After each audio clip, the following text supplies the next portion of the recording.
Hi, I'm Anne Pollard, and this is the reading of my book, Cleo's Fabulous Adventures, The Realm of the Woods, Chapter 13, Kalani the Koala. Bacchus turned to Cleo and said, Cleo, that was quite a lesson. I think we need a bit of a break after that, and I know the perfect place. Shall we move on? Cleo nodded. Yes, it certainly was an intense lesson, she said. I think I could use a break. Bacchus turned slowly and began to make his way down the path. Cleo followed. The rainforest began to change after a short time. They were still in the woodlands, but the trees and the landscape here was very distinct. There were tall trees scattered throughout this woodland, and they all had very distinctive leaves. They were long and slender and tapered to a point. They had a bluish-green hue and appeared to be very leathery. The bark was blue-gray and revealed yellow patches where some of the bark had peeled away in strips. The trunks of these trees were bare at the base, and the limbs spread out to form a wide canopy with lots of branches.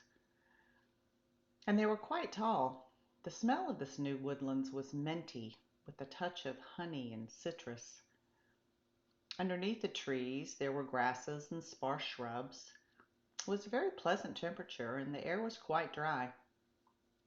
As they moved forward into the woodlands, they heard loud snoring up in one of the trees. Cleo looked up to see what it could be. When she saw it, she cast a big grin on her face. "It's a koala bear!" Cleo shouted. Bacchus laughed. Their voices woke the koala, and she let out a short grunt. She opened her eyes and saw Bacchus and Cleo standing below. "Ah, greetings, my friends," she said. "Give me a minute to come down." The koala gripped the trunk of the tree with her mighty claws and began to descend slowly.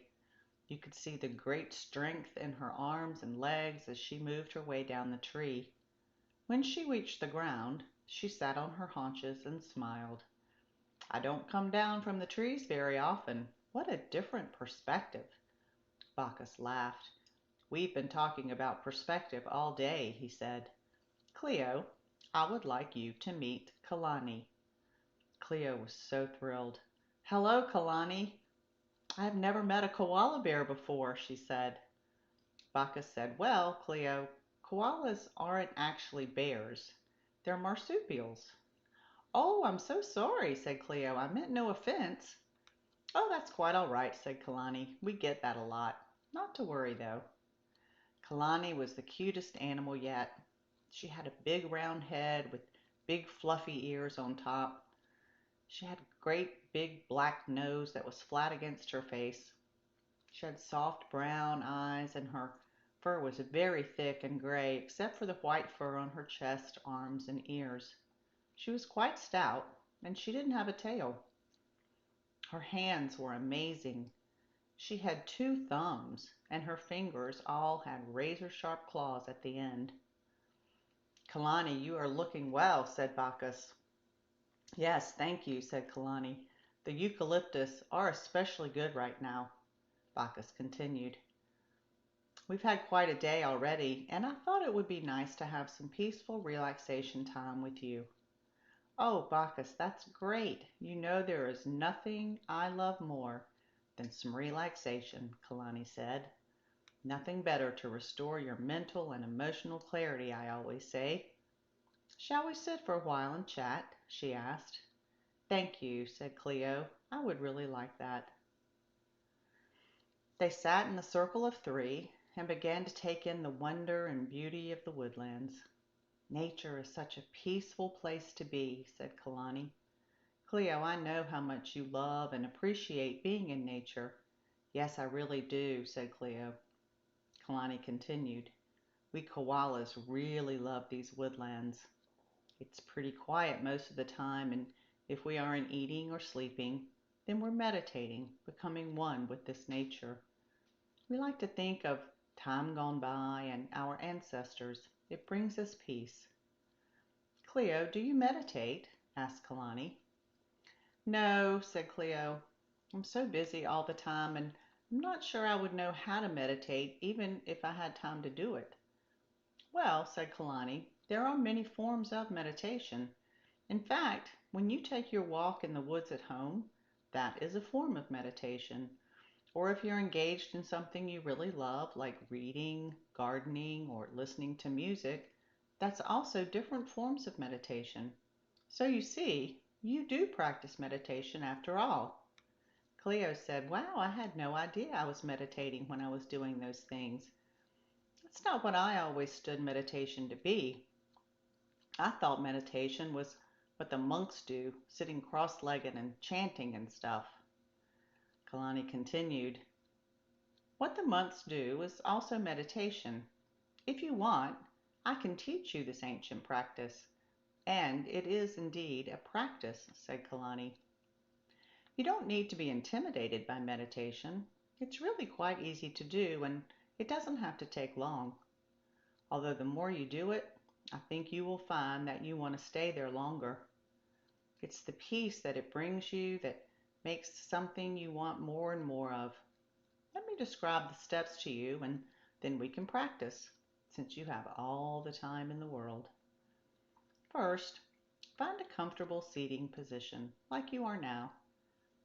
If you can sit up, it will help the energy flow, but try not to be rigid. It's all about being relaxed and letting your body just be. Then close your eyes. Take 3 of the deepest breaths that you can. As you exhale, let your body just melt a little each time. And as you breathe, set an intention of gratitude. Find something that you're grateful for and concentrate on that. Then put your hands to your heart and feel yourself going there. Put your focus on your heart chakra.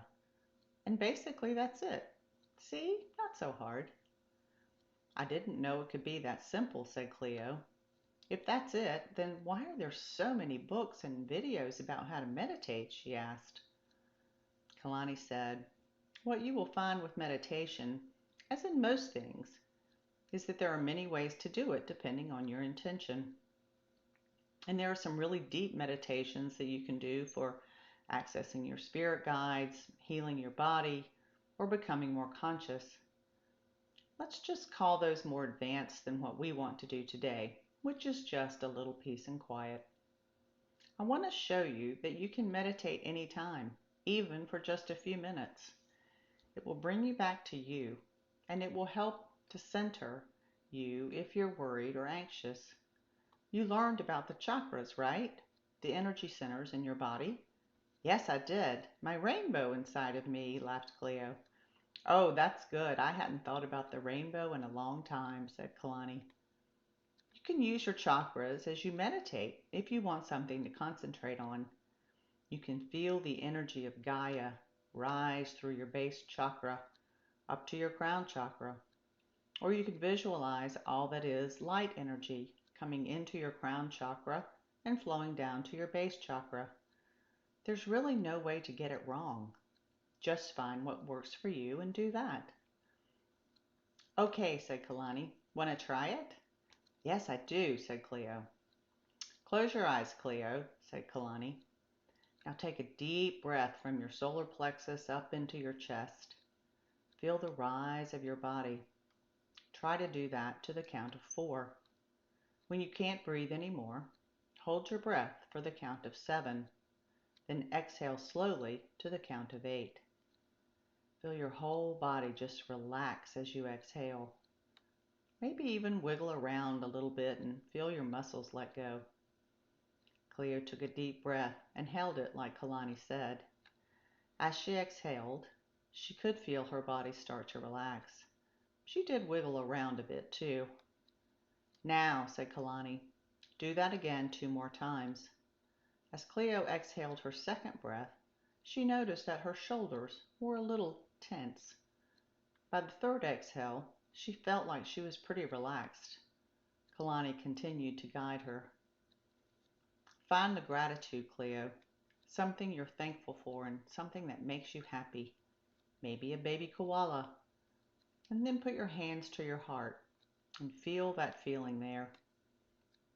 Cleo instantly thought of a baby koala and smiled. She put her hands to her heart and thought about the baby koala. It was really nice for a few seconds. Then her mind started to wander and she began thinking about other things. Her job, her brother, her bills started to enter her consciousness. Oh boy, said Cleo, I can't seem to stop thinking about other things. All kinds of thoughts are going through my head. That's okay, Cleo, said Kalani. Just acknowledge those thoughts and ask them to move on. As you practice more, your conscious mind will begin to see that there is no fear or danger, and it will begin to let go more and more. You can use your teachings about being in the audience. Step away from your mind and just see yourself from the outside, from the audience. Cleo did that.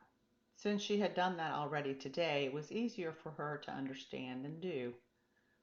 And as she did that, the random thoughts weren't quite so loud. Cleo continued to meditate for a while. It was a new thing for sure to get comfortable with, but it did actually feel really good. Okay, Cleo, now let's try something else. From where you are now, start to notice your body. We will do a scan of your body to see if there are any places where you're still holding tension. Start with your feet.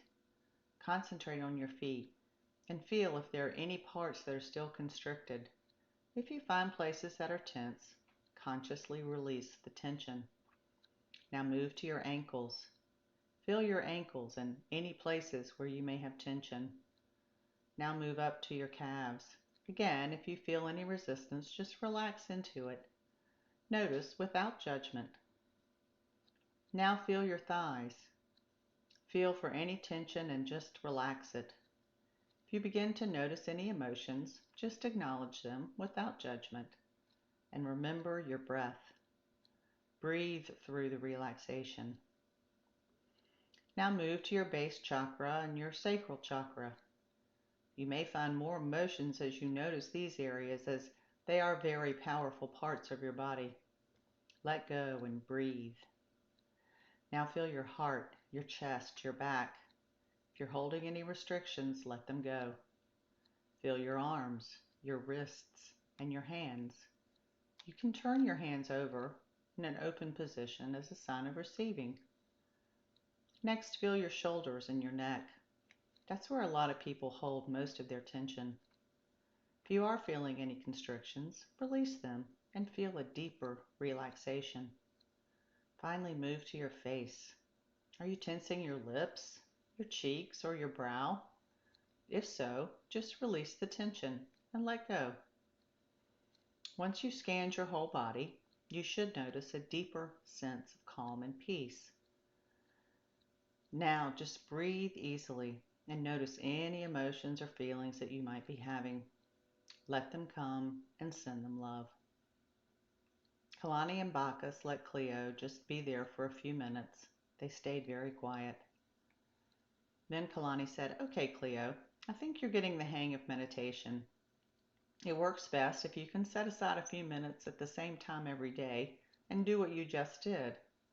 Your conscious mind will begin to get used to you going from your head to your heart and will stop sending you those random thoughts.